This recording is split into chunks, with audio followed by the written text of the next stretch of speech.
mañana es muy pesado.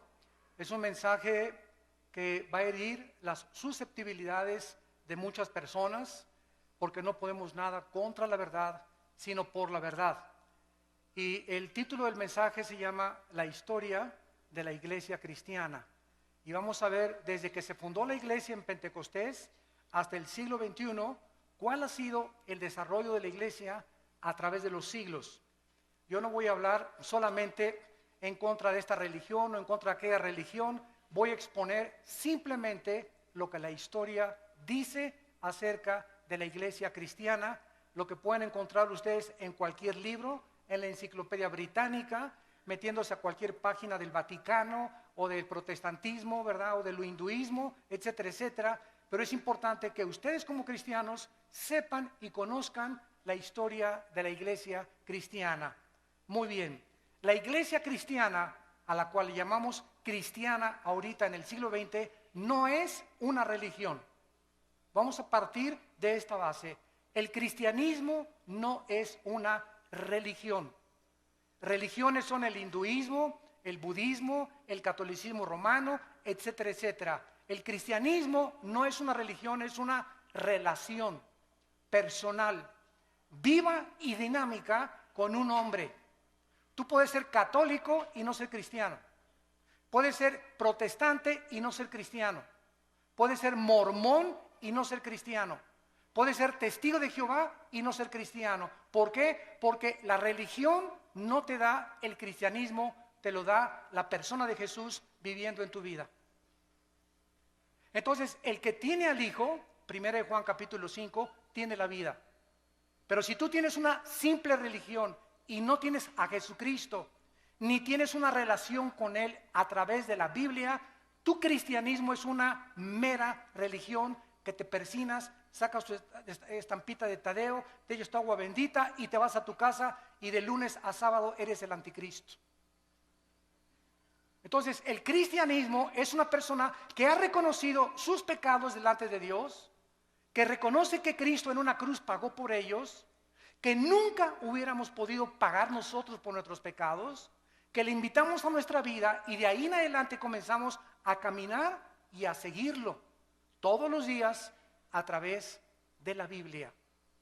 Jesús dijo: escudriñen las escrituras porque ellas dan testimonio de mí. Cualquier persona que me diga que es cristiana y no lee la Biblia, no la medita ni la estudie, su cristianismo es religioso, pero no eres un hijo de Dios ni una hija de Dios. La iglesia cristiana tuvo sus raíces en el judaísmo. El Señor Jesucristo fue judío. Los primeros apóstoles fueron judíos. Las primeras iglesias fueron judías. Así como también en el antiguo pacto, lo que usaron los apóstoles, los que escribieron el Nuevo Testamento, todos ellos fueron instruidos en el Antiguo Testamento o en la Torá. Así que tenemos que las raíces del cristianismo se encuentran en el judaísmo.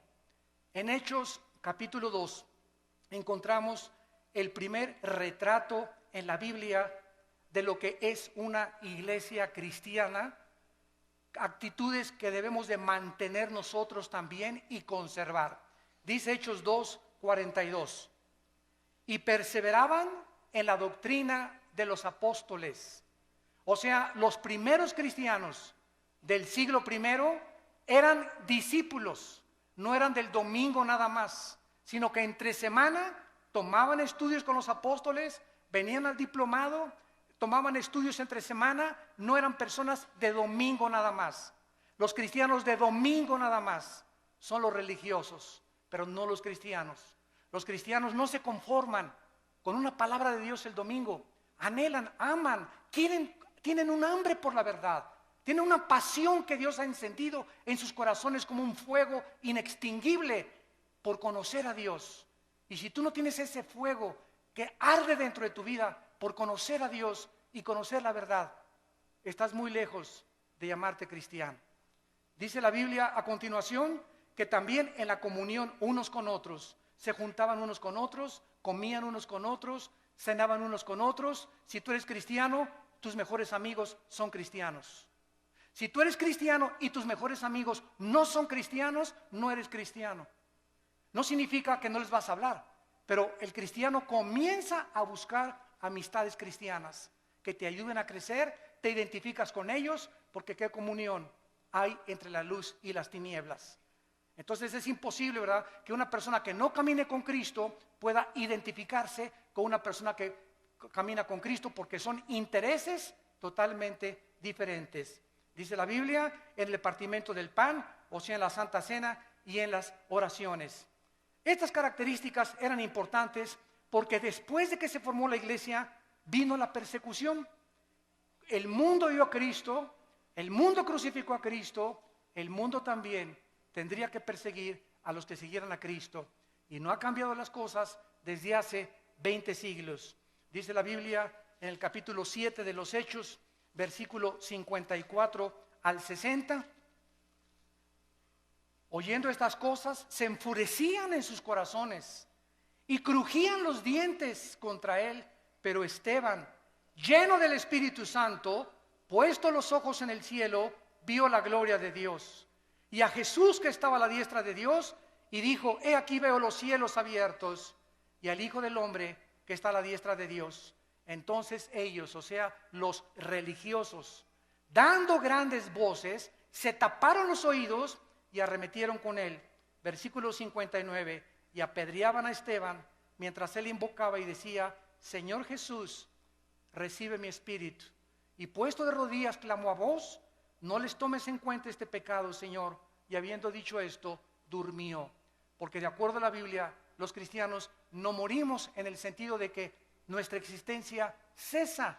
Cuando un cristiano se muere, pasa a otra dimensión. Pasamos a otro plano de descanso eterno de nuestra alma. No dejamos de existir porque somos eternos, porque tenemos al Espíritu de Dios viviendo dentro de nuestra vida. La persecución arreció contra los cristianos. Primero vinieron las advertencias, les prohibimos que prohíban este evangelio. Después los torturaron, comenzaron los azotes y después la muerte. El primer mártir lo acabamos de leer, se llamó Esteban. La persecución oficial contra la iglesia cristiana comenzó en el año 64 después de Cristo por el emperador romano Nerón. Duró 6 días y 7 noches. Nerón asesinó a 2 millones de cristianos. Ellos fueron quemados en los parques públicos, los echaban a perros rabiosos, los metían a un coliseo donde abrían la puerta a los leones, a los tigres, a las hienas, a perros rabiosos, para que ahí se los comieran y los deshicieran. Y desde ahí en el Coliseo romano, los cristianos, cuando Nerón estaba desde su trono mirando todo, les gritaba: ¿por qué ustedes no me reconocen que yo soy Dios? Y decían los cristianos: solo hay un Dios, el Dios y Padre de nuestro Señor Jesucristo. Y los cristianos del siglo I veían cómo venía el león y le arrancaba a su hijo de 5 años la cabeza enfrente de ellos. ¿Qué harías tú? Y venía el tigre y despedazaba a tu esposa. Y después venían contra ti las fieras. ¿Saben una cosa? Estaban tan llenos del Espíritu Santo que ellos sabían: ok, llegue y le arranca el león la cabeza a mi hijo. ¿Cuánto va a sufrir mi hijo? 30 segundos máximo. ¿Cuánto sufrimos cuando llega el león y nos clava aquí sus dientes en la yugular y comenzamos a desangrarnos? 45 segundos. Pero después de 30, 45 segundos, Cristo estaría esperándolos en la gloria. Cristo estaba esperándolos.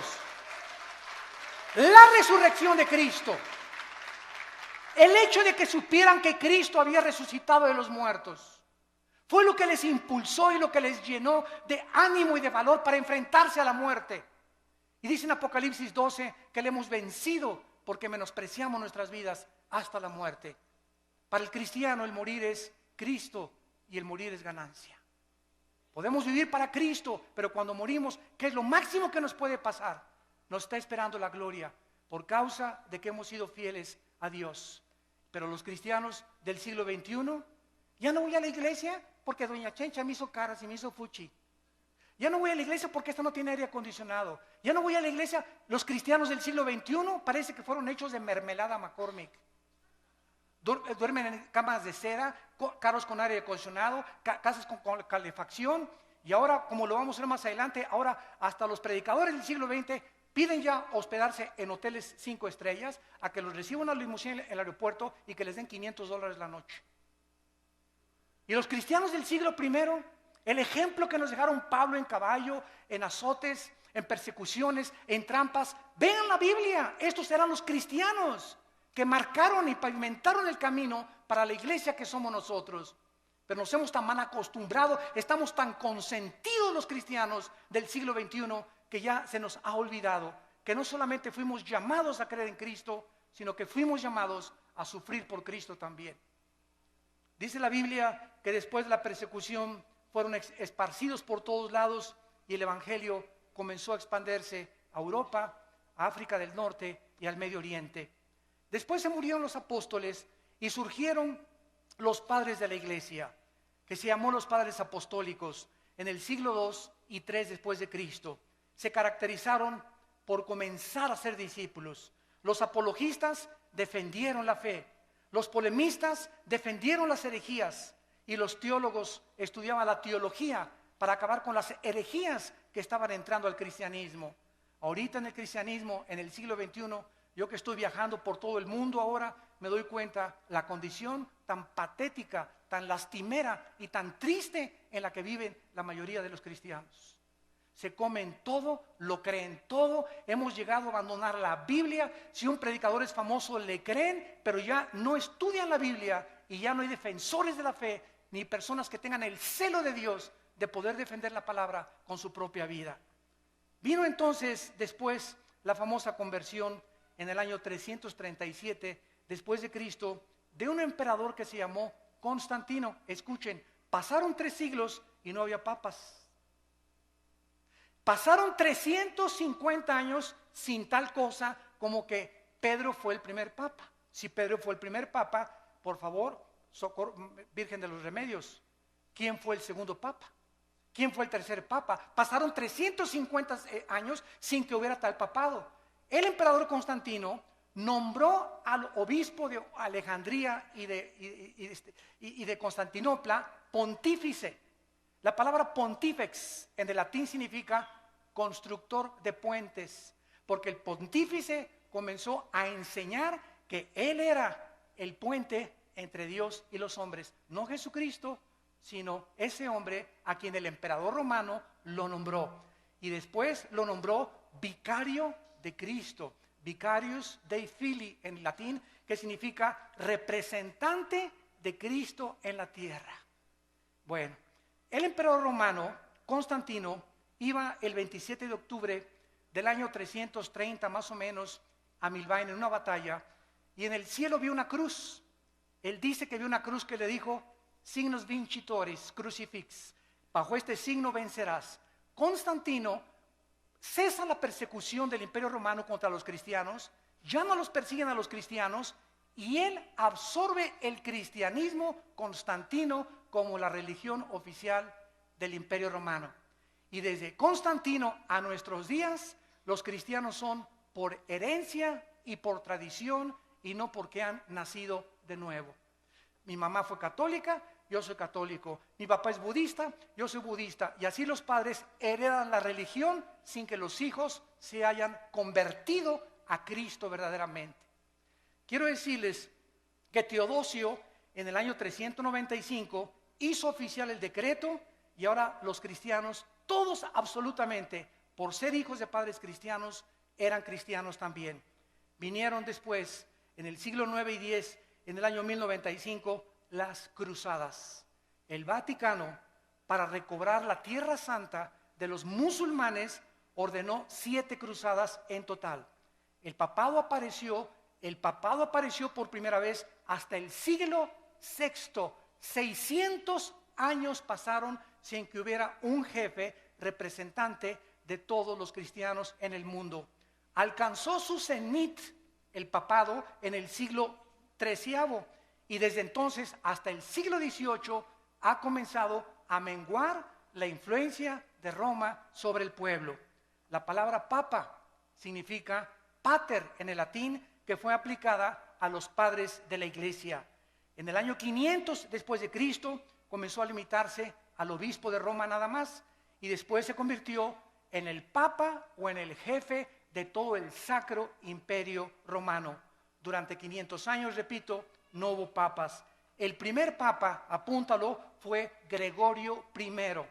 El primer papa funcionando desde el Vaticano en el año 590 después de Cristo fue Gregorio I.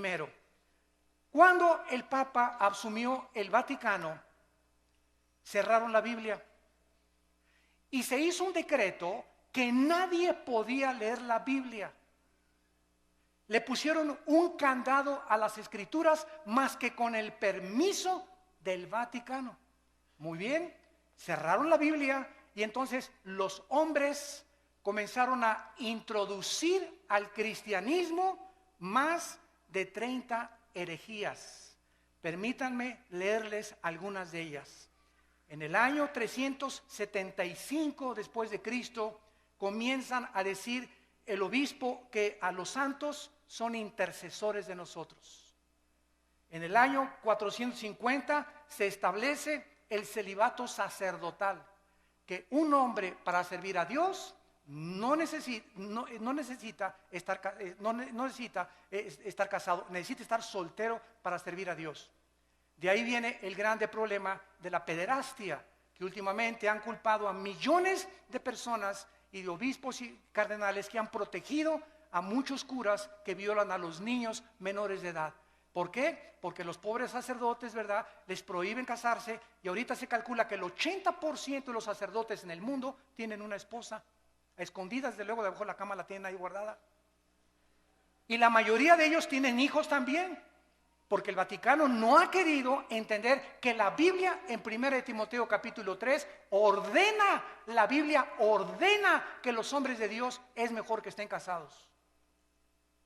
Entonces ese fue un invento que se lo sacaron de la manga, el celibato sacerdotal. En el año 666 viene la extrema unción, que si una persona está agonizando y se va a morir y llega un sacerdote y le ponen el santos óleos, la persona ya no tiene por qué irse al purgatorio, porque se le da la extrema unción. Si una persona se fue en pecador, borracho, parrandero y jugador, pero antes de morir le echan aceite, el sacerdote se salva del infierno. En el año 850 establecieron el agua bendita, que cualquiera que metiera la mano a la pilita y se hiciera el signo de la cruz, ya lo protegían los ángeles. En el año 1190 se comienza a vender la salvación, que el que diera más dinero al Vaticano se le daban 15,000 años de indulgencias en el purgatorio. En el año 1215 después de Cristo, se introduce la transubstanciación, que el sacerdote tiene el poder mágico de tomar una hostia y convertir la hostia en el cuerpo y la sangre de Jesucristo, y que cuando la persona toma la hostia está recibiendo a Jesucristo. Se lo recibe el domingo, se le sale de lunes a sábado y se le vuelve a meter el domingo. Digo, es que si seguimos una línea de lógica elemental, es absurdo, pero ¿cómo es que millones de personas lo han creído? ¿Cómo es posible esto? Es que Cristo estableció la Santa Cena, claro, pero Él no dijo que al recibirlo, lo recibíamos a Él. Él dijo, esto representa mi cuerpo que es partido, hacelo en memoria de mí. Nunca dijo que teníamos que recibirlo a través de eso. Bueno, esta transubstanciación va en contra de todo el libro en el Nuevo Testamento de los Hebreos, donde la Biblia dice que los sacrificios y todas las cosas fueron suspendidas y que en una sola ofrenda Cristo, al morir en la cruz, Él ha pagado por todos nuestros pecados. Después la iglesia introduce la misa con la transubstanciación. ¿Saben ustedes lo que es la misa? Yo le he preguntado con mucho respeto, se los digo, y vuelvo a repetir, estoy hablando la pura historia. La misa, el 95% de los católicos no sabe qué es la misa. Todos dicen que es la Eucaristía o que es la hostia. De acuerdo al Segundo Concilio de Trento, apúntalo, el Segundo Concilio de Trento estableció la misa es la repetición del sacrificio de Cristo por los vivos y por los muertos. Cuando el padre entra al altar, levanta la hostia, y yo me acuerdo cuando yo fui acólito, me acuerdo todavía del latín, el padre dice, me introduzco al altar de adeum qualifica juventudes meam, quera mis pea, quera mi idea, quera mi repulistis. me introduzco al altar de Dios a ofrecer el sacrificio por los vivos y los muertos. En otras palabras, lo que Cristo hizo en la cruz, se lo brincan. Y están matando a Cristo, volviendo a repetir el sacrificio de Cristo por los vivos y por los muertos. Esto es lo que es la misa. Por eso a los cristianos se nos prohíbe en Efesios 5, en 2 Corintios capítulo 6, que no hay comunión entre la luz y las tinieblas. No podemos los cristianos participar de un rito donde están ofendiendo lo que hizo Cristo en la cruz del Calvario. En el año 1303 se declara la peor de las herejías, que fuera de Roma no hay salvación. Que es la iglesia la que salva, no Cristo. La iglesia romana es la única que puede salvar. 1546 se agregan a la Biblia los libros apócrifos, que son más de 11 libros que no fueron aceptados como el canon de los padres apostólicos. En 1860 se declara la infalibilidad papal. ¿Qué significa? Que el Papa no puede cometer errores al hablar ni al dar una encíclica. Lo que el Papa dice es Dios hablando. En 1860 se decretó que la misa, fíjense ustedes, que el Papa es infalible, que no puede equivocarse. Muy bien, pasan aproximadamente como un siglo, 1960 y 61, y el Papa Juan XXIII, un Papa gordito, a mí me caía muy bien porque era muy honesto. El Papa Juan XXIII, por primera vez desde el año 350 después de Cristo, por primera vez en la historia, el Papa Juan XXIII, en 1961, abre la Biblia. Y comienza a leer y comienza a decir, ah caray, ah Chihuahua, cuánto apache. Dios mío, pero ¿qué es esto? Dios mío, pero ¿qué es esto? Dios mío, pero este libro lo hemos abandonado. Y entonces el Papa Juan XXIII manda quitar la misa en latín. Y ya no se da en latín la misa. Ustedes que son de los 50 o que eran niños en aquella época se acordarán que entrábamos a la misa y era en latín. Ahora es en cualquier lado. El Papa Juan XXIII manda quitar las imágenes de las iglesias, porque él se da cuenta que los santos no merecen nuestra adoración. ¿Cómo nos vamos a hincar delante de una estatua? Y manda quitar las estatuas de todas las iglesias. Hay muchas que lo siguen todavía llevando porque son iglesias muy radicales. Pero el 80% de las iglesias católicas en el mundo ya no tienen imágenes más que de María de vez en cuando. El Papa se declara infalible. En 1634 se promulga que solo el Papa puede decir quién es santo y quién no es santo en la famosa canonización. Que si una persona se muere, el Vaticano investiga si esa persona nunca rompió un plato. O si esa persona hizo un milagro, para que se le pueda decir que es santo. Si tú lees el Nuevo Testamento, y les digo a todos mis hermanos católicos en el mundo que nos escuchan, que son verdaderamente cristianos, todas las epístolas a los Corintios, a los Efesios, a Filipenses, a Colosenses, a Tesalonicenses, comienza Pablo a los santos de Corinto, a los santos de Filipo, a los santos de Efeso. La Biblia nos declara santos en vida, no después de muertos. ¿Por qué? Porque la palabra santo no significa que seamos buenos. La palabra agios en el griego, que se tradujo santo, significa apartados para el servicio de Dios. De buenos no tenemos nada más que a Jesús dentro de nosotros, porque somos unidos dentro de maldad. Y por eso no podemos confiar en la maldad tan grande que tenemos dentro todos nosotros. Lo único bueno que existe en nosotros es la vida de Jesús. Por eso el Espíritu Santo quiere que dejemos vivir a Cristo y morir nosotros a la carne y crucificar nuestras pasiones y deseos para que la vida de Jesús se pueda manifestar a través de nuestra carne mortal. Esa es la vida cristiana, dejar vivir a Jesús mi vida. No ya yo, sino Cristo vive en mí. Y lo que vivo ahora en la carne, lo vivo en la fe por el Hijo de Dios. En el año 2000, que nos toca a todos nosotros, el Papa Juan Pablo II declara a María corredentora junto a Cristo de nuestra salvación. No solamente Cristo murió por nuestros pecados, María también. Los cristianos, déjenme decirles, respetamos a la Virgen María, más que cualquier católico. Los católicos le han dicho de los remedios, de los lagos, de Zapopan, de la Macarena, de los remedios, y le han puesto nombres de Guadalupe, y la Virgen no se llama Lupita, ni se llama de Zapopan, la Virgen se llama María. Y nosotros la respetamos como la madre de Jesús y como una mujer increíblemente humilde. Pero ella no murió por sus pecados. Ella en Lucas capítulo 2, y esto está en las Biblias católicas, dice: me regocijo en Jesús mi Salvador. María le llama a su hijo su Salvador. ¿Cómo es posible que podamos creer que ella también está pagando por lo? Ella no fue crucificada. Es Cristo el único que merece la gloria, el Hijo de Dios. Ante estas barbaridades y estas herejías, que la mayor parte de las personas están ciegas, solamente cuando se nos caen las vendas y leemos la Biblia, nos damos cuenta que tenemos que escoger a quién le hacemos caso, a la Biblia o a los hombres, a los que nos enseñaron estas barbaridades sin tener apoyo en la Biblia, o le hacemos caso a la palabra de Dios.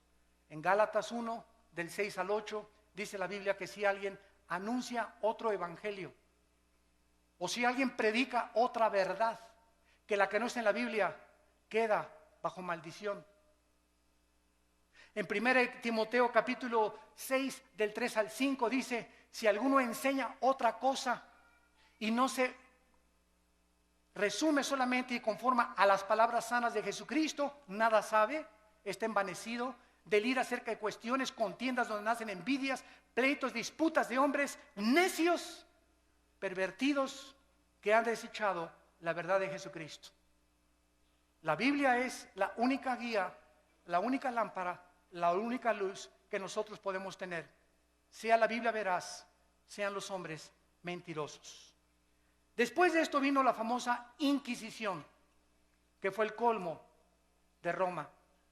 Las matanzas y masacres contra todos los que se decían cristianos, los que no se sujetaban a Roma y al Vaticano, los que leían sin permiso la Biblia, como a miles de judíos y enemigos en 1198 después de Cristo. En el año 1198 después de Cristo, el Papa Inocencio III, apúntalo, Inocencio III ordena asesinar y exterminar a todos los que no le obedecían a él y no a la Biblia. Se confiscaban los bienes de las personas, los bienes materiales de las víctimas, los cuales pasaron a ser propiedad del Vaticano.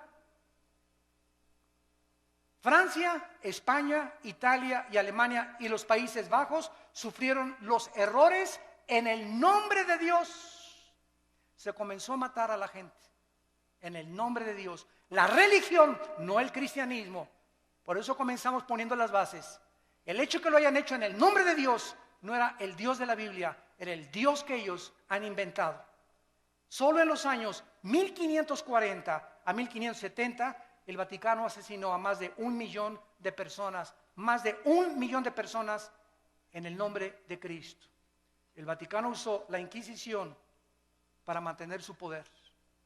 Y en el siglo XVIII, el Vaticano era el estado más millonario y rico de toda Europa. Ningún rey en Europa podía hacer nada, ni casarse con ninguna persona sin permiso de Roma. Se convirtieron en dictadores totales de Roma. En este tiempo se levantaron 4 hombres de Dios. Petrarca, en el siglo XII y en el siglo III, caudillo del Renacimiento italiano. Petrarca se paró enfrente del Vaticano y les gritó: cueva de ladrones, cueva del infierno. Lo crucificaron. Juan Wycliffe, profesor de la Universidad de Oxford, Inglaterra, predicó contra la tiranía espiritual del clero, se opuso a los papas, a los cardenales, a los monjes y defendió el derecho de que el pueblo podía leer la Biblia. Lo asesinaron. Juan Hus, rector de la Universidad de Praga, discípulo de Wycliffe, predicador intrépido, ataca los vicios del clero y el estado corrompido del Vaticano. Condenó la venta de la salvación, de las indulgencias, rechazó la enseñanza del purgatorio que no está en la Biblia, fue quemado vivo, y los que seguían a Hus los condenaron a muerte en la hoguera por órdenes del Vaticano. Giacomo Savonarola, originario de Florencia, Italia, denunciaba como un profeta hebreo el sensualismo, los vicios y los pecados del Vaticano, porque a los 12 años de edad comenzaron a nombrar papas. Había papas que tenían 12 años de edad, eran niños, y los hicieron papas y nombraron a más del 45% homosexuales. Jefes de la iglesia y representantes de Dios en el mundo. Giacomo Savonarola quiso acercarse al Papa Alejandro VI, apúntalo, el Papa Alejandro VI le dice a Giacomo Savonarola: te ofrezco hacerte cardenal si te callas la boca. Él dijo: no me callo. Lo ahorcaron y lo quemaron en la Plaza Mayor de Florencia, 19 años antes que Martín Lutero publicara sus 95 tesis en la Catedral de Wittenberg, Alemania. Y así llegamos al año 1550, 1546-50, cuando un monje llamado Martín Lutero vivía en Alemania y quería ser monje, un hombre sincero. Y pasó por Alemania un hombre llamado Juan Tetzel. Y Lutero oyó desde el convento donde él estaba recluido que este hombre que envió el Vaticano traía una caja y pasó por todas las calles de Berlín y por todas las calles de Alemania anunciando: en el momento que ustedes pongan un chelín en la bolsa que traigo aquí en esta cajita, el Vaticano les va a quitar 5,000 años de purgatorio. Cuando Lutero oyó que el Vaticano estaba vendiendo la salvación, se horrorizó. Y entonces, de alguna manera, una Biblia llegó a sus manos y leyó en Romanos 1:17: el justo por la fe vivirá. No por las obras ni por lo que demos a la iglesia, sino por lo que Cristo hizo en la cruz. Entonces, él se levantó totalmente del monasterio, se salió y fue a la catedral de Wittenberg y escribió Lutero las 95 tesis que decían: esto dice la Biblia, esto dice el Vaticano. Lo clavó en la catedral de Wittenberg en Alemania, pues se armó la revolución. Agarraron las tesis, se las mandaron al Papa, y pues ya saben ustedes, ¿verdad?, que lo mandan llamar a Martín Lutero, y el Papa Sixto IV en el año 1476 había iniciado la doctrina de que se podía comprar la salvación con dinero. ¿Se parece a la iglesia del siglo XXI? Al ratito llegamos para allá. La venta de estas indulgencias era un permiso para pecar. O sea, tú puedes ser adúltero, tú puedes fornicar antes de casarte, pero si das dinero, se te perdonan los pecados. En 1517, Juan Tetzel comenzó a perdonar a todo mundo, y en el 31 de octubre de 1517, Martín Lutero clava las 95 tesis en Alemania. El Papa León X excomulga a Lutero porque Roma podía mandar al infierno a los que ellos querían. Se llama la excomunión. Y le dijo a Lutero: te damos un mes, Lutero, para que te retractes de lo que acabas de decir. Lutero quemó públicamente la bula papal del Papa, y entonces Carlos V, emperador del Sacro Imperio Romano, Alemania, Austria, España y Países Bajos, invitaron a Lutero para que se presentara y se negara de lo que él había dicho. Lutero llegó y estaban como 100 cardenales del lado derecho, como 100 cardenales del lado izquierdo, y el Papa sentado en su trono. Y le dijo el Papa enfrente de todos el juicio que le hicieron: Martín Lutero, niegas lo que tú escribiste. Y Lutero llegó con la Biblia. Y Lutero dijo: aquí están las Sagradas Escrituras. Si cualquiera de ustedes que están aquí me demuestran con la Biblia que yo estoy equivocado, me arrepiento y niego lo que yo escribí. Nadie se pudo levantar para debatir a Lutero, porque nadie había leído la Biblia en 500 años. Todo era lo que los hombres habían inventado. Lo declararon muerto a Lutero. lo sentenciaron a muerte el Vaticano, y entonces los amigos o los príncipes alemanes le escondieron y le protegieron. En 1529 el Vaticano prohíbe las enseñanzas luteranas y les llama a los que seguían a Lutero protestantes. Por primera vez, por protestar contra lo que el Vaticano enseñaba. En el año 1559 había más de 400,000 protestantes y les cambiaron el nombre a hugonotes. El Papa Paulo III ordena el exterminio y funda un grupo llamado los jesuitas. Los jesuitas, dirigidos por un hombre soldado llamado capitán del ejército Ignacio de Loyola, para que él tuviera la autoridad del Vaticano con el ejército de los jesuitas de matar a todos los que leyeran la Biblia. Ir de casa en casa, y el que tuviera una Biblia, los jesuitas lo asesinaban y le quitaban la vida. Catalina de Médicis, madre del rey, ordenó matar el 24 de agosto de 1572 a más de 700,000 cristianos en un solo día.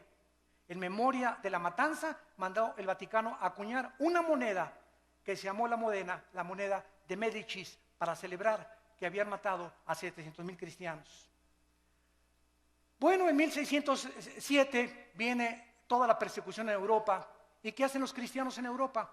Se van a Inglaterra, huyendo del Vaticano, y agarran barcos, y entonces los cristianos comienzan a navegar y llegan a Estados Unidos. En el año 1607 llegaron los puritanos al estado de Virginia. En 1639 llegaron los bautistas al estado de Virginia, en Rhode Island, bajo el liderazgo de Roger Williams. En 1681 llegaron los cuáqueros al estado de Pensilvania. Y todos estos grupos que llegaron a Estados Unidos llegaron a América con la Biblia. Todos venían con la Biblia. ¿Se acuerdan la televisión, la serie que había que se llamaba Los Pioneros?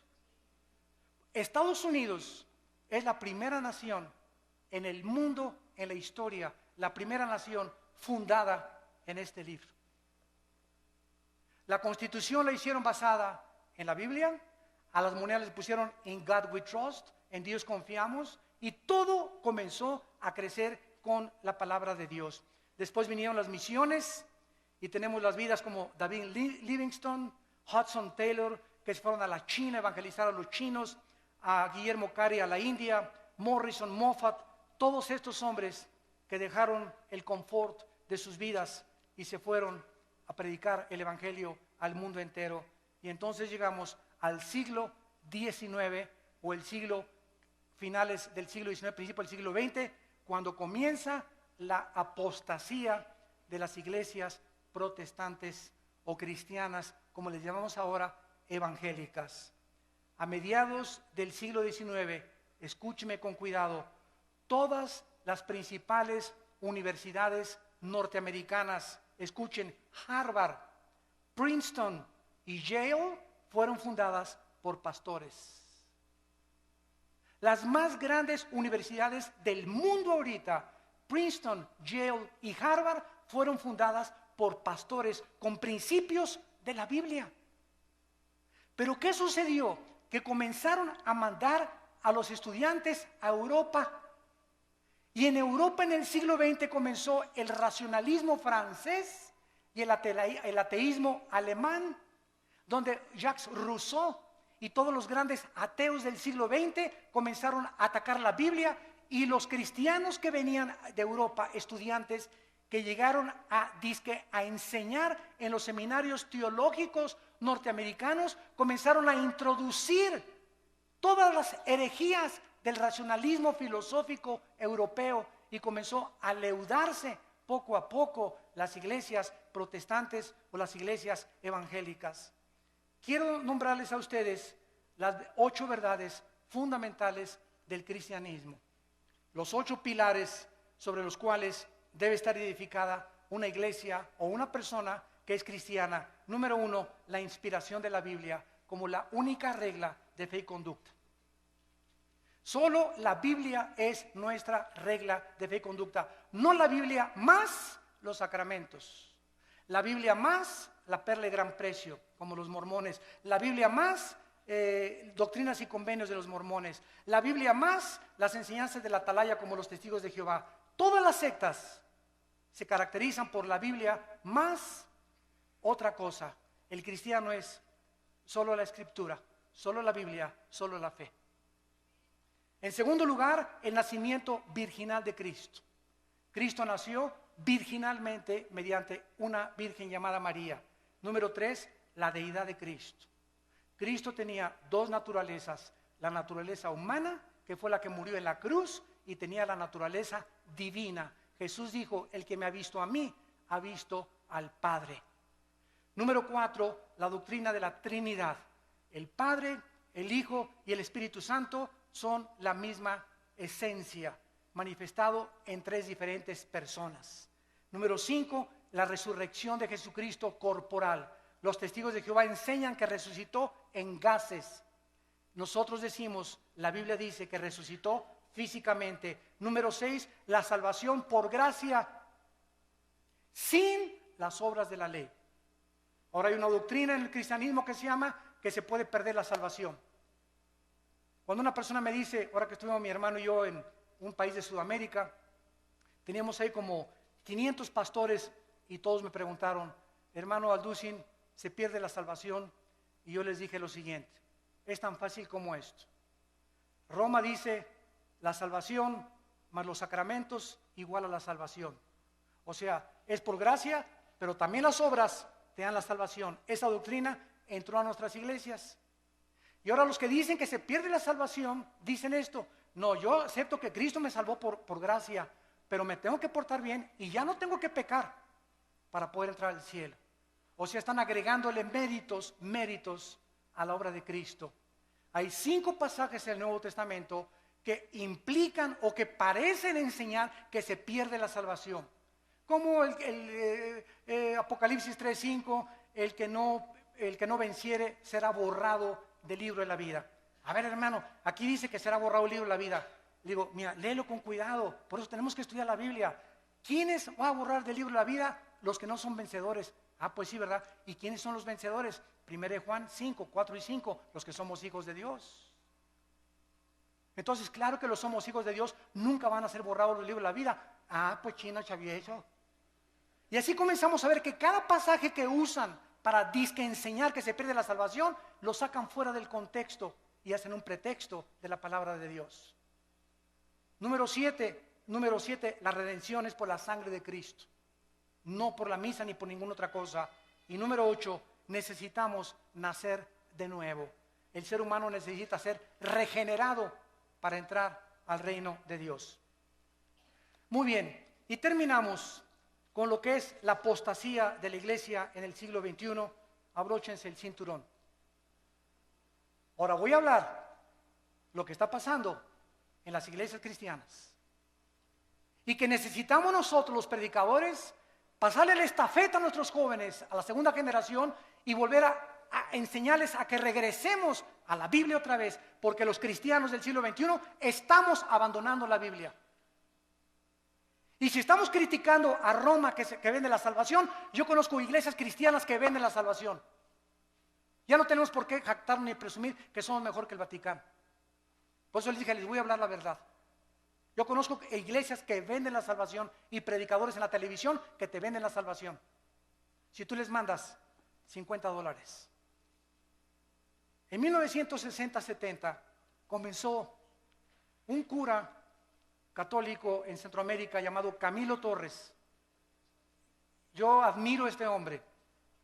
Él era sacerdote católico. Él no conocía la Biblia, pero él estaba harto de la pobreza y que él no podía cambiar con lo que Roma le decía la vida de toda la gente pobre en Centroamérica, Guatemala, Honduras, etcétera, etcétera. Entonces Camilo Torres, ¿saben lo que hizo? Agarró un AK-47 y formaron grupos armados para poder comenzar a usar el comunismo y a través de la liberación de los estados opresores dictatoriales, quitar la pobreza a la gente. Esto se llamó la teología de la liberación.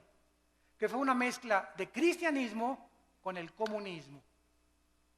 Y él era un hombre sincero, Camilo Torres. Después encontramos que pasó el tiempo y el cristianismo se comenzó a mezclar con el misticismo de los hindúes y de las filosofías orientales.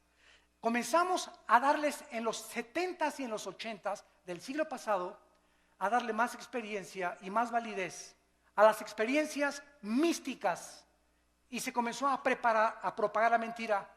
No vamos a hablar de doctrinas, las doctrinas nos dividen. Si leemos las cartas de Timoteo, le dice Pablo a Timoteo, predica la doctrina.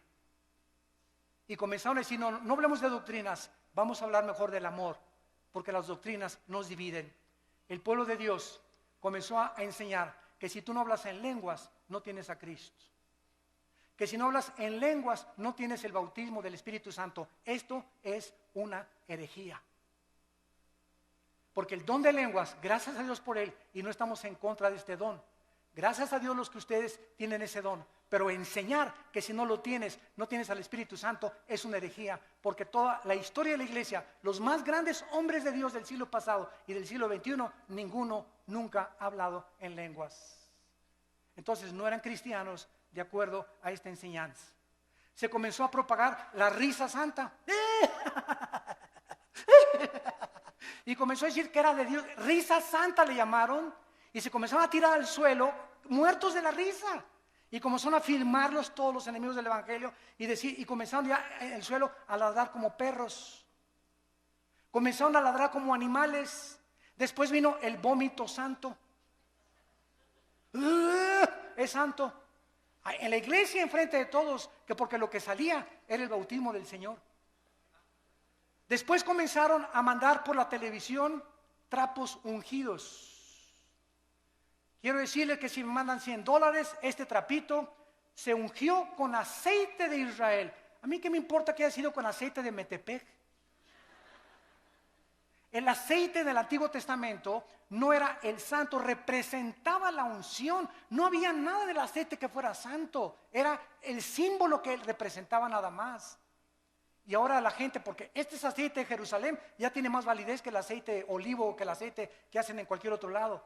Y comenzaron a ungir trapos, pero el predicador era famoso. Y como yo soy famoso, te mando el trapito, mándame $50 y lo pones bajo tu almohada y te quita el dolor de cabeza. O te va a proteger de los demonios. O si me mandas $100, alejaré las maldiciones de tu casa. O si haces un pacto conmigo, tu hijo se va a aliviar y tu esposo va a regresar que te abandonó. Todas estas son herejías, son blasfemias de la palabra de Dios, que tenemos que combatirlas, aunque nos cueste, como lo hemos dicho antes, nuestras propias vidas, nuestros propios intereses. Yo se los digo, a mí me han prohibido tantas cosas y tantas iglesias y tantos países la entrada. Hermano, yo tengo ya mi foto en casi todos los países, como persona non grata a las iglesias carismáticas, porque tienen miedo de que hablemos la verdad, por las barbaridades en las que se han metido. También se ha comenzado a enseñar, aparte de las lenguas, la risa santa, el vómito santo, contorsiones, y comenzó comenzaron las apariciones hace 10 años, que estaba cayendo del cielo oro y piedras preciosas. Polvito santo del cielo, está cayendo oro. Hermano, míreme las manos, es diamantina, menso. Alguien se juntó cuánto el ventilador y puso diamantina, burro. Me está cayendo oro del cielo. ¿Quién puede imaginarse que Dios le va a interesar mandarnos oro del cielo? Dice Proverbios, busque la sabiduría más que las piedras preciosas. Increíble. Dios me parchó la muela y tengo ya un tapón de oro, hermano. A Dios te pone una muela nueva, menso. No te pone un parche ni te la tapa. Dios hace las cosas nuevas totalmente. Todas estas cosas han entrado a la iglesia y el pueblo las ha aceptado por no conocer la palabra de Dios. Y luego también en las reuniones. Y voy a iglesias y yo les digo a mis pastores, denle un zap en la cabeza atrás de esa persona. Es que estoy bajo la influencia del Espíritu Santo. Espérame tantito, de 1 Corintios 14. El espíritu del profeta está sujeto al profeta. Entonces, no hay tal cosa como que alguien pierde el control y comienza como alambre eléctrico así en la cabeza, ¿verdad? Que lo lleven al manicure. que venga el psiquiátrico por él. Pero esa persona no tiene el Espíritu Santo y está solamente haciéndose ese panchote que está haciendo la iglesia para que la iglesia vea que el hermano tiene el Espíritu Santo. ¿Qué le interesa al Espíritu Santo que estás como alambre eléctrico? En 1 Corintios 14 dice la Biblia, hermanos, dice Pablo, les suplico que en la iglesia no hablen en lenguas. Y si alguno quiere hablar en lenguas en la iglesia, que sea 1, 2 o 3 por turno, nunca todos al mismo tiempo, y además que uno interprete, y si no hay intérprete, cállate y habla en chino mejor. Pero llegaban a las iglesias y todos, pero todos estaban llenos del Espíritu Santo. Hermanos, un cántico nuevo, y comenzaron todos. ¿Cuál cántico nuevo? Ni que 8 cuartos. ¿Cuál cántico nuevo? El cántico nuevo en los salmos es algo que sale de Dios, inspirado con nuestra mente de por medio. Nunca caemos en el misticismo oriental, que pierdo el contacto con la realidad y me tomo un espíritu y me comienzo a hacer así, o comienzo a dar cosas que eso no son cosas de la palabra de Dios. Todo este misticismo entró a la iglesia y hemos llegado a la brujería. He visto programas de televisión donde un pastor agarra un bote de agua y dice que lo convierte en la sangre de Cristo. Y voltea el bote de agua, ¿verdad? Y se voltea por atrás y le echa de esa cosa, ¿cómo se llama el polvo con el que hace ¿cómo? Kool-Aid. ¿Lo pueden creer?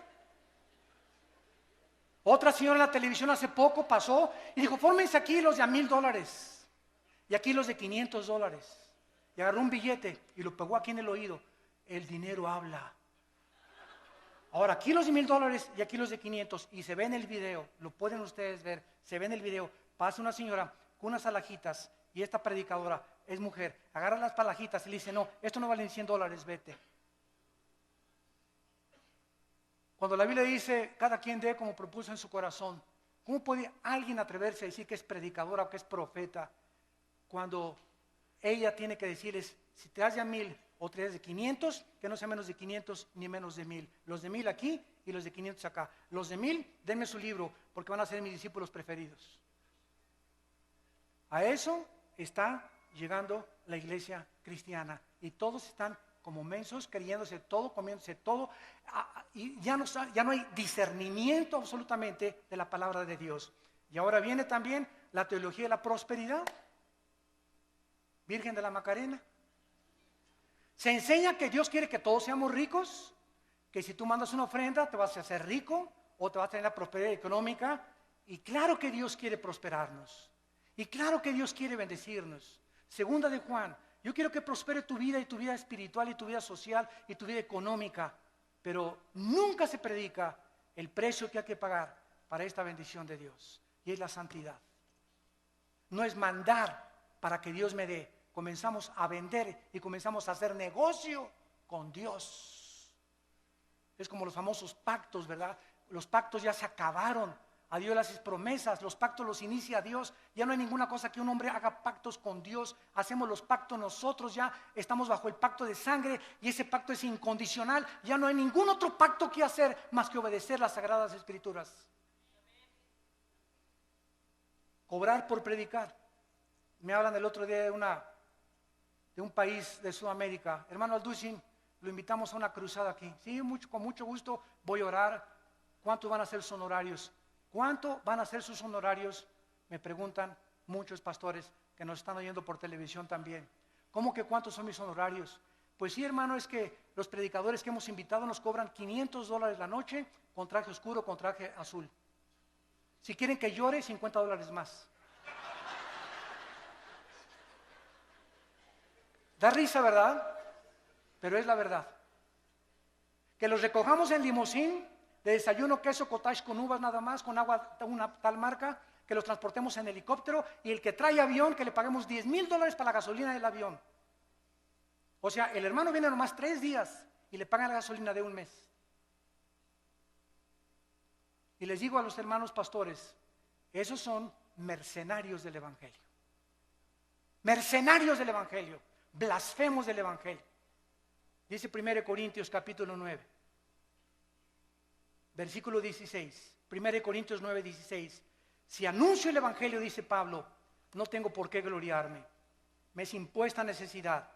Y ay de mí si no anunciar el Evangelio, por lo cual, si lo hago de buena voluntad, recompensa tendré.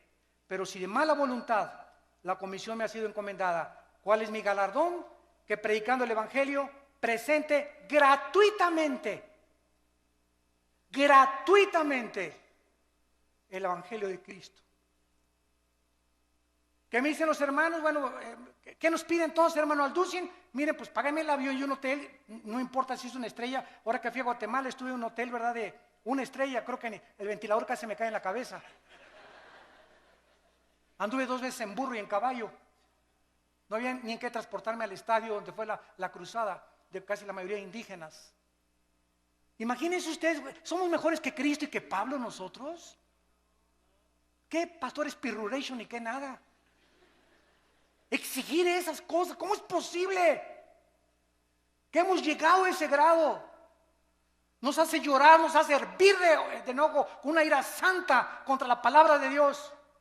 Lo que han hecho estos hombres y que están aceptándose como algo normal, porque lo peor de todo es que ya es algo normal. Se está aceptando igual ya, los músicos igual, $15,000 si quieren un concierto. Oiga, pues que nadie se pague la vez, pues junten dinero y que los mande a su iglesia. Nunca el cantante o el predicador es un negocio, es un ministerio llamado por Dios. Yo les digo a los hermanos, páganme el avión y el hotel, si me quieren acostar en el suelo, una cama de piedra, una cama de piedra. ¿Por qué acepto la invitación? Porque oré y Dios me quiere mandar a ese país. Y sabe una cosa, si ustedes me quieren dar una ofrenda, dénmela.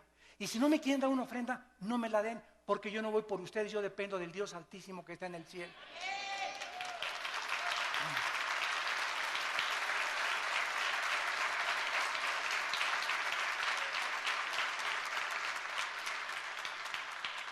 Recuerdo una vez regresando de una iglesia del centro de la República Mexicana, hace muchos años, venía con mi hijo Alan que estaba chiquito, tuve 8 días predicando en una cruzada, en una ciudad, me reservo el nombre, y también los hermanos no me dieron ni para la gasolina, tenía una combi vieja en aquel tiempo.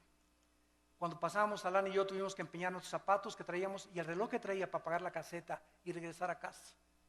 No me dieron ni para la gasolina y los bendije. Y no guardé rencor contra ellos. A los 3 días me llegó un cheque por el triple lo que me hubieran querido dar. Nuestra provisión. ¿De dónde viene nuestro socorro? ¿De dónde? Acuérdate de eso. Acuérdense de eso, predicadores que me están escuchando. Nuestro socorro viene de arriba, no de los hombres, ni el aplauso de los hombres también. Y finalmente hemos llegado ya al final del siglo XXI, donde ahora la última herejía se llama el ecumenismo. Predicadores cristianos están permitiendo que ministros católicos, budistas o de otras religiones ocupen los púlpitos cristianos. Estamos uniéndonos, dizque para que todos seamos uno. Espérame tantito, podemos ser unos mediante la verdad. No, el amor sin la verdad no es amor. Es pasión y es solamente algo que brota de la carne. Es que mis hermanos católicos, mis hermanos mormones, espérame tantito, dice la Biblia que hermanos somos los que tenemos a Cristo. No le llames hermanos a cualquiera, todos somos criaturas de Dios, pero a los que le recibimos nos dio la potestad de ser hechos hijos de Dios. Así que discúlpame, pero no eres mi hermano. Eres mi hermano si tienes a Cristo en tu vida. Y esto es lo que nos muestra la palabra de Dios. Yo soy el camino, dijo Jesucristo, yo soy la verdad y yo soy la vida. No hay ningún otro nombre dado bajo el cielo a los hombres en que podamos ser salvos. Hermanos en Cristo y los que nos ven por la televisión, es hora de regresar a la Biblia. Es hora de volver a desenterrar estas verdades escondidas que están siendo pisoteadas y aceptadas por el mundo entero. Aunque seamos desechados y rechazados, porque los hombres de Dios al final quedan solos en su vida. ¿Somos más grandes que Cristo? Abandonado por todos los discípulos. ¿Somos más grandes que Pablo? En una prisión en Roma, Pablo me abandonó, Alejandro, el calderero, el único que tenía era Timoteo. ¿Dónde están todos los que sané, dijo Cristo en la cruz? ¿Dónde están todos los demonios que le saqué a las personas? ¿Dónde están todas las personas que multipliqué el pan y les alimenté? Cristo murió solo en la cruz. ¿Somos mejores que Él? ¿Y por qué buscamos entonces la grandeza, el reconocimiento y el aplauso de los hombres o una posición de autoridad en la iglesia? No busques grandezas, dice el profeta Jeremías. Busca a Jesucristo con todo tu corazón, con todas tus fuerzas y con toda tu alma, porque es el más grande mandamiento de todos. Oremos. Padre, te damos gracias por estas verdades de tu santa palabra. Levanta una generación nueva, Señor. Hombres inflamados y con la pasión del Espíritu Santo. Que contendamos ardientemente por la fe que nos ha sido dada una vez, nada más. Pero ustedes, amados, tengan memoria de las palabras que antes fueron dichas por los apóstoles de nuestro Señor Jesucristo. Que en los últimos tiempos vendrían burladores, andando según sus malvados deseos. Padres abandonando a sus hijos, madres abandonando a sus hijos, jóvenes dándole rienda suelta a sus pasiones sexuales, divorcios, pederastia y depravación moral. Estos son los que causan divisiones, los sensuales que no tienen al Espíritu. Pero ustedes, amados, edifíquense sobre vuestra santísima fe.